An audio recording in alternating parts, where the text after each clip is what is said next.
Following on from our little foray into a single planet with making super tensile plastics, which was our tier 2 material, you've decommissioned the planet and you've been keeping your skills going. In particular, command center upgrades.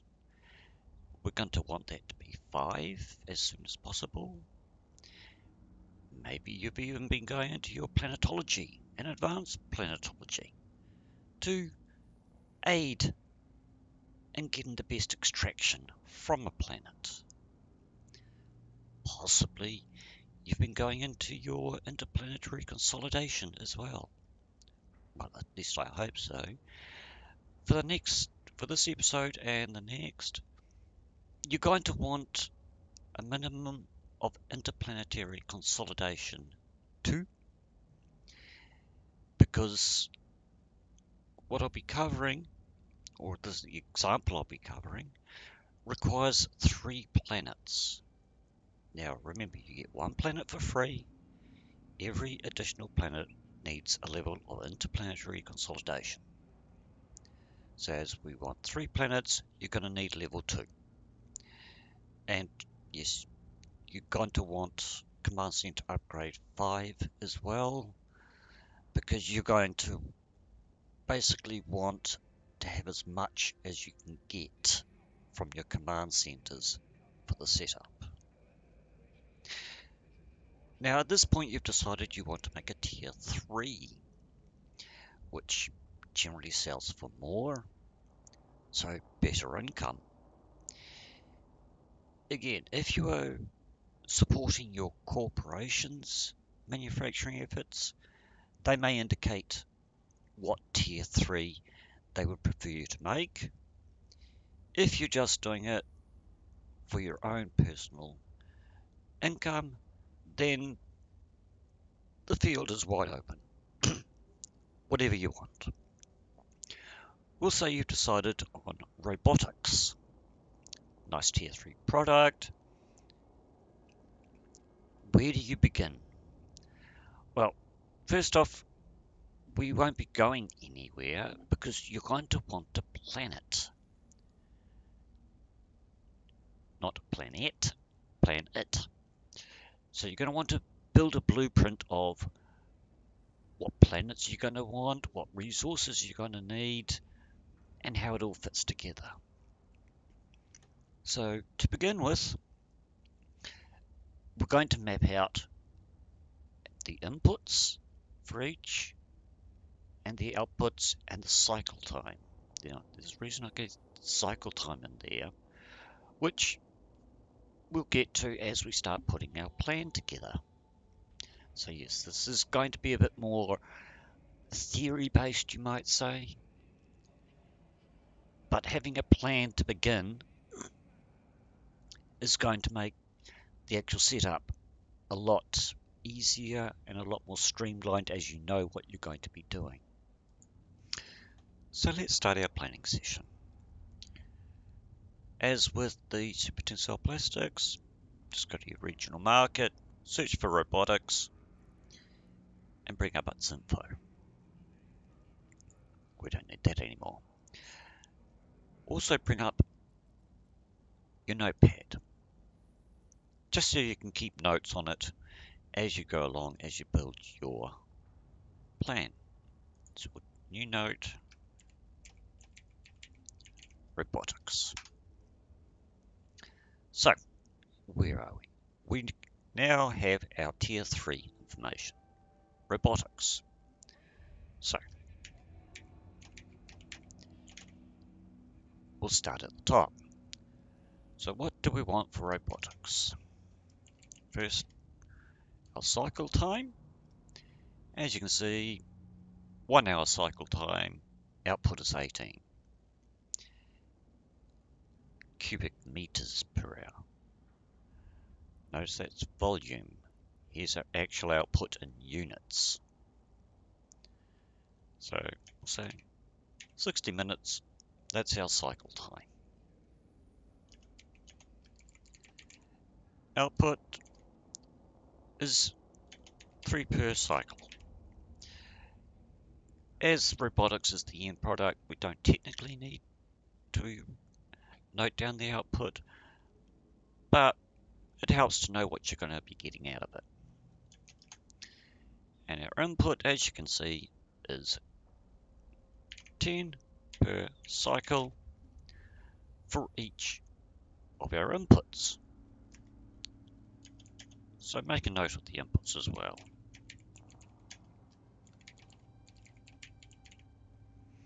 So on consumer electronics and mechanical parts. All good. Now let's drop back down one level to the tier 2 and repeat the same cycle going through consumer electronics and mechanical parts as to what their inputs, cycle and outputs is. So consumer electronics. Let's just go to our info there. Right. And we see we've got a cycle time of 60 minutes. Now this is where our first problem comes in. Consumer electronics, robotics have got the same cycle time. Why do they have the same cycle time? One's tier 2, one's tier 3. Because on the PI side, they both come out of the same type of industry, advanced, as opposed to high tech, which is a tier 4 and beyond. May not be a problem, so output is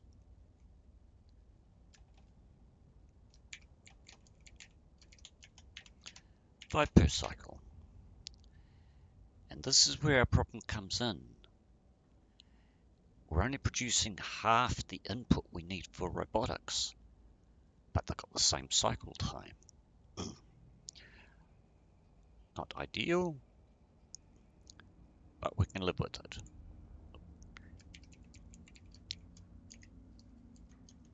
Just to make things clear.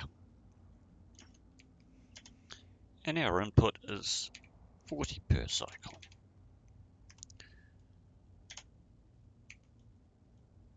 With the input being toxic metals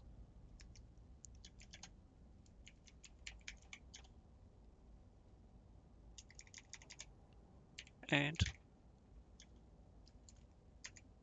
chiral structures.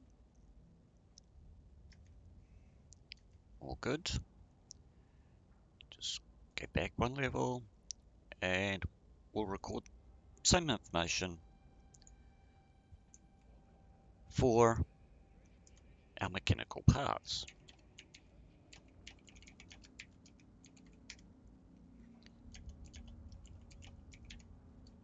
Again, it cycles 60 minutes. Its output is 5 per cycle.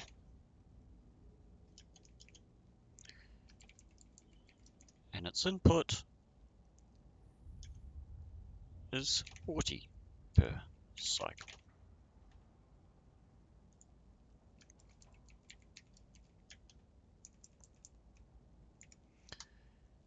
And its inputs are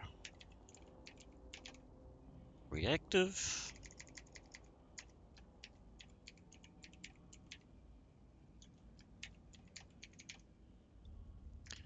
I mean technically I don't need to record the input, but it just means I don't have to go backwards and forwards all the time and saying, oh, what was the inputs to this? So that's just why I'm recording the input as well. As I said, this is all a theory part here. We're just building our plan, building our blueprint on the entire chain from extraction through to robotics. This will help guide our planet selection and so on. So there we go. Tier 2 and Tier 3 cycle time, output and inputs. So let's move back one more level. Bing. And start looking at what we need. And here. And here. So we're down to toxic metals now. Now we're getting down to our tier 1. So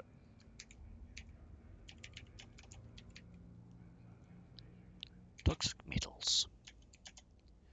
As you can see, our cycle time is 30 minutes. Good.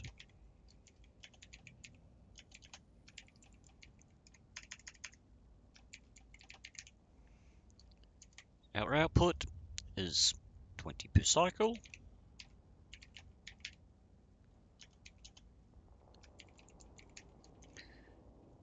And our input is 3,000 per cycle,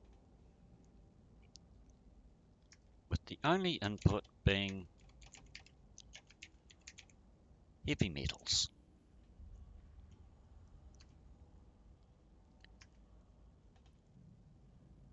Move back up again. Let's look at chiral.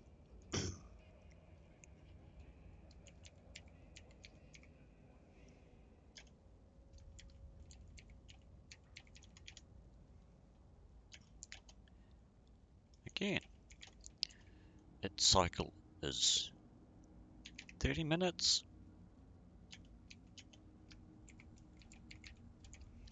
Its output is 20 per cycle.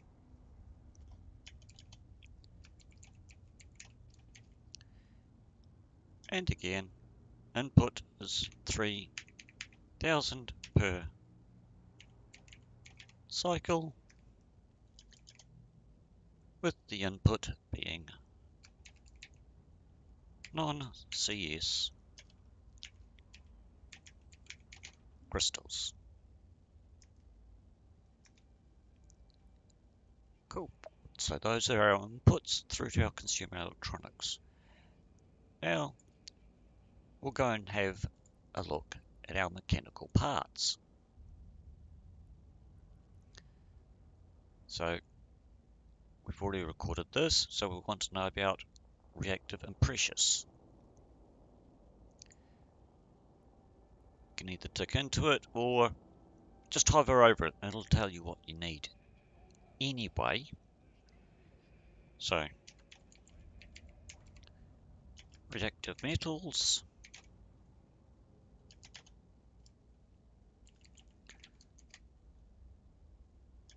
Cycle time is 30 minutes.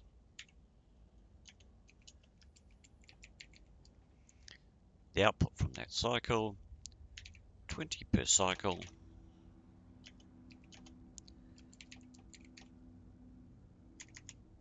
From input of 3,000 per cycle. Our input being base metals. And finally, our precious metals.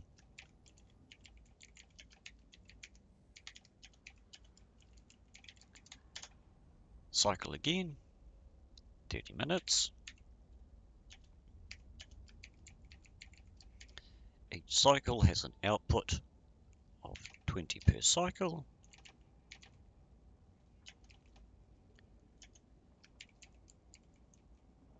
And their input again is 3,000 per cycle.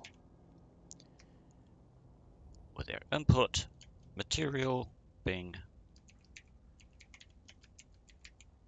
noble metals. Get rid of that. So here we have everything mapped out. We know what inputs and outputs we're getting, rather than having to go backwards and forwards and recheck everything again. So if we look at our cycles going from consumer electronics down, 2 cycles of this provide 40 units. Same thing. 2 cycles of each of these provides 40 units. And we need 40 per. So going up the list, one tier 1 from each will quite happily keep up with a tier 2 from each. But then we got robotics with the same cycle, requires 10 input, and our previous step's only doing 5. Obvious way around this, double up everything. So just to make a note, we want 2 of those, so 2 tier 2 for each. Also means we're going to need 2 of each of these to keep up as well.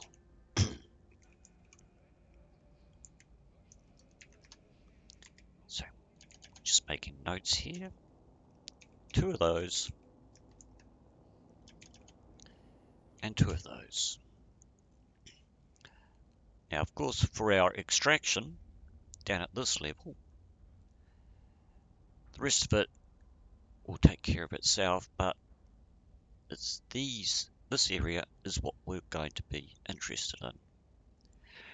If you remember way back, I said 6,000 was the magic number, or an ideal number to feed into a T1. As you can see, 2 cycle times here is 1 hour. This has a 1 hour. So if you match up the cycle time units, double all this, 6,000 input has 40 output and 40 output. But because we want to double it, our number for our extraction is 12,000 per hour average. And this is why you're going to want a fairly high command level, because you're going to want to be extracting everything you possibly can. And of course, because you're going to want as much as possible for extraction and just your tier 1, you're not going to be able to fit your tier 2s or even and the tier 3 on 1 or 2 planets. You're going to need to go to 3 planets. 2 of them are extraction. 1 of them will be your tier 2 and tier 3 manufacturing. Now, if you look at the manufacturing planet, as it's all only going to be doing tier 2 and tier 3, no extraction, it can be any type you want. Literally, it doesn't matter. But this, you're going to need specific planets or planet types. So at this point, we now need to identify what are our candidate planets. What planets do we have that can do toxic, chiral, reactive, and precious? Where are they? What's the distribution of the planets? So I just want to move this over here.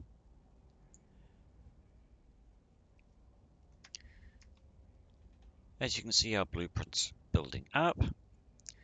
So go to Agency and hover over the Planetary Resources. As you can see, it gives us our nice list so we can actually figure out what we want.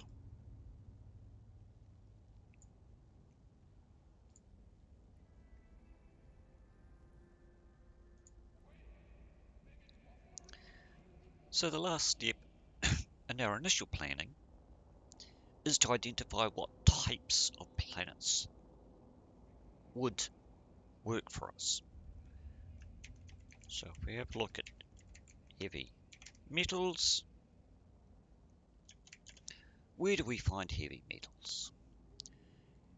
Looking down the list, well, we've got them on ice planets.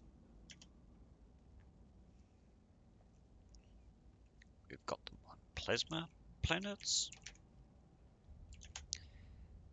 and we've got them on lava planets. So somewhat limited, but okay, we can live with that. Next, non-CS crystals. Where do we find those? Looking down the list. Plasma and lava. Even more limited. So here we're starting to actually filter down as to what particular type of planet we're going to need for our resources. Base metals. Well, we've got them on barren. And we've got them on storm. Gas.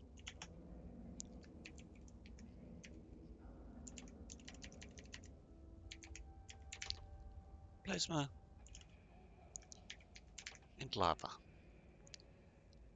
So, we've got more options for our barren metals, which means it's going to be items such as your heavy metals, your non-CS crystals, and our last one, noble metals, are going to be what dictate which planets we've got, or which options do we have for planets. As you can see, noble metals, we've got barren and plasma.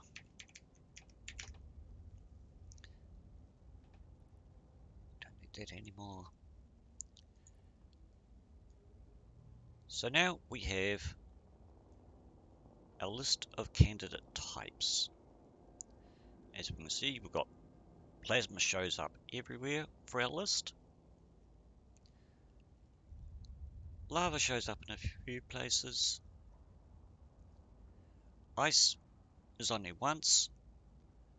So let's remove ice from there, because ideally we want a planet that type that has 2 of our resources. So we've got plasma, lava, barren. Storm only has 1. Same with gas, so we can remove those from our candidates. Now that's filtered down quite nicely. At this point, you would then go into looking at each planet, which, as we covered previously, you'd go in, you'd have a look at what the distribution of what you want is.